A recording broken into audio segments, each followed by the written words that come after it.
Tonight on Connecticut's news station, dangers on the water.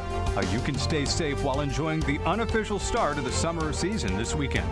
Dry and trending warmer heading into your Memorial Day weekend, but we have made one change to the forecast. We'll explain coming up. Also, Huskies at the White House. This team is proof that there's no quit in UConn. We'll take you to UConn's national championship celebration in our nation's capital. And lighthouses for sale. Find out how you can own a piece of our state's coastal history. Breaking news now on Fox 61, Connecticut's news station. A 10-year-old boy is battling serious injuries tonight after he was hit by a car while riding his bike in Waterbury. Good evening. I'm Jen Bernstein. And I'm Ben Goldman. Thanks for joining us here at 10 tonight. Police say that boy was airlifted to a hospital after the crash on Ridgewood Street.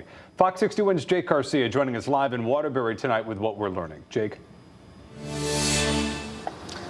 Well, Ben and Jen, Waterbury police say the crash happened just around 7 o'clock this evening in the intersection of Chestnut and Ridgewood Streets. Now, police say that the 10-year-old was riding his bike. As you can see behind me, crews are beginning to tow the car that was involved. That the car hit the boy while he was riding his bike along the street. The boy was airlifted to Connecticut Children's Medical Center in Hartford to be treated for serious injuries. Waterbury police say the driver stopped and is cooperating with police. A forensics team is on scene along with the crash reconstruction unit. Now, Waterbury police not releasing much additional information at this time as the investigation is very active at this moment. A portion of Chestnut Avenue remains blocked off tonight. So a very active scene here in Waterbury. We'll keep you updated on any information as it becomes available. For now, reporting live in Waterbury, Jake Garcia, Fox 61, Connecticut's news station. Jake, thank you. Definitely tough to see that bike there. It's awful. And imagine this whole story. Hopefully he's able to recover relatively quickly. Jake will keep us updated on that.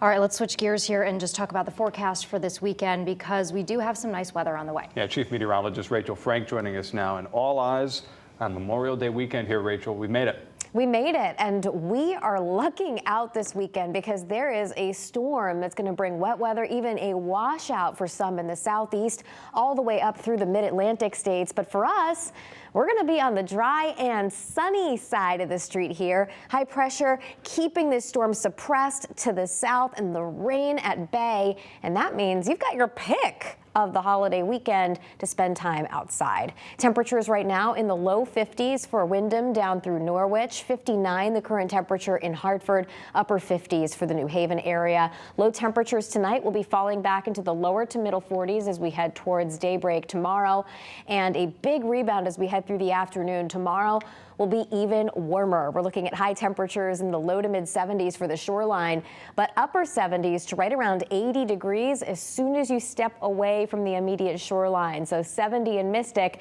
but 78 in Norwich, and temperatures right around 80 degrees for the Hartford area. It gets even warmer for Sunday, but changes in the Memorial Day forecast for the temperatures. We'll talk about it coming up. All right, Rachel, thank you. As Rachel said, we're looking at a beautiful Memorial Day weekend here as the unofficial start to the summer season starts for many people. It could also be their first chance to enjoy swimming or going out on the water on a boat. Fox 61's Gabby Molina joining us live along the Connecticut River in Middletown tonight to tell us how you can stay safe this holiday weekend. Gabby. Ben, it really is looking like it's going to be a great weekend, and officials say they want everyone to be able to enjoy it safely, and there are efforts already underway to make sure that that's happening. The unofficial start of summer is here, and that means people will be flocking to Connecticut's shoreline. It's going to be a busy weekend down here on the shoreline, both on land and on the water, so we want to make sure that everyone is safe. In Old Saybrook, the police department's Marine Division is ready to patrol the area. We will be out there this weekend, including on Monday. While people will be attending parties and barbecues, police want to remind everyone that if you're drinking or using marijuana, you should never get behind the wheel. The department setting the tone Friday with a DUI enforcement out on the roads. Boating under the influence is definitely one of the biggest safety factors. Alcohol, marijuana definitely affect your reaction time, and we want to make sure that people are operating boats and vehicles safely. At the beginning of the season, one of the biggest concerns is that people are still trying to get the hang of being out on the water again. The Department of Energy and Environmental Protection's Boating Division says it's important to make a plan and let someone know about it. File a float plan, and so that your family knows where you are and when you're going to be back. And while it's expected to be warm the next few days, it's important to remember the water is not quite there yet. So you always want to dress for the water temperature rather than the air temperature when you're going out. But keep in mind when you're out on the water, especially when you're out on the Sound, the temperature is going to be a lot colder.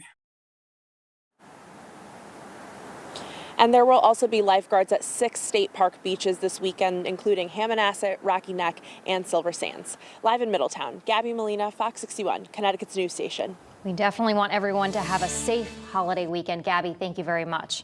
Well, new at 10, we have an update from Hartford where a bear was stuck in a tree and that bear is safely out of it tonight. The bear was seen in that tree behind an apartment complex on Chestnut Street near downtown.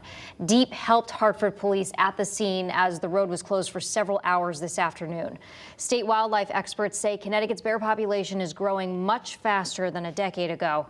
The state also reported a record number of bears breaking into homes last year. New details at 10 tonight as Enfield police arrested a woman accused of a stabbing of another woman. It happened at the Red Roof Inn on Hazard Avenue around 2 o'clock this afternoon. 32-year-old Cassandra Giuravati is facing 3 charges, including second-degree assault. The victim was treated for their injuries. Giuravati is being held on $50,000 bond. Parents in East Granby are upset tonight after the school district says a child found cocaine and fentanyl on a school bus. Classes were canceled today after the drugs were spotted in a folded piece of paper yesterday morning. The student was not hurt by the substance.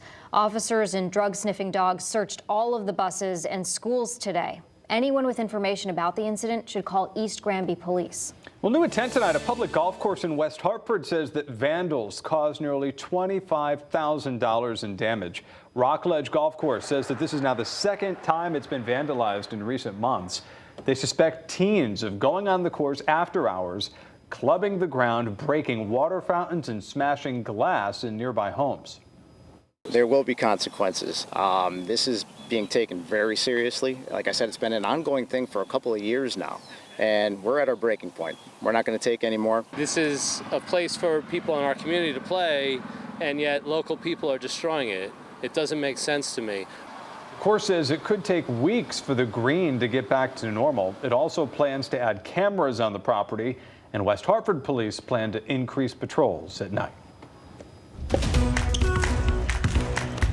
Pretty cool story here. Big day for the UConn men's basketball team as they celebrated their national championship in our nation's capital. Yeah, President Joe Biden invited the Huskies to the White House to honor them today after winning the title last month. Fox 61 Sports Director Jonah Karp joins us in studio tonight to tell us about this really amazing celebration. A fun day in our nation's capital, guys. UConn men's basketball has made quite a few trips to D.C. over the last quarter century. Today was the Huskies' 5th trip to the White House to celebrate a national title, and their first time there since 2014. The team left New Haven around 10 this morning on a flight with Avelo Airlines. They met with President Biden and Second Gentleman Doug Emhoff in the East Room of the White House. President Biden was vice president when the Huskies went to the White House in 2011 and 2014. The president praised UConn's dominant run through the NCAA tournament, beating all 6 opponents by double digits. And you started this year, unranked. And then you went 14-0. And just to keep everybody's interest, you lost the next 6-8 games. And they counted you out. This team is proof that there's no quit in UConn, just like there's no quit in America, none. The Huskies captains Andre Jackson Jr. and Adama Sanogo gave President Biden a white UConn jersey with the number 46 on it. Head coach Dan Hurley praised the team's captains for helping the Huskies get through that rough stretch of Big East play. Politics and sports, 2 tough businesses to get into, right? January was a rough month, and the leadership of those 2 men, really got us through a really difficult time. And this becomes, one of the greatest teams in UConn's storied basketball history. President Biden also celebrated the LSU women's basketball team after the Tigers won their first national title. And speaking of the Huskies, by the way, later in sports we'll have highlights from UConn baseball as the Huskies try to avoid elimination in the Big East tournament. In studio, Jonah Karp, Fox 61, Connecticut's news station.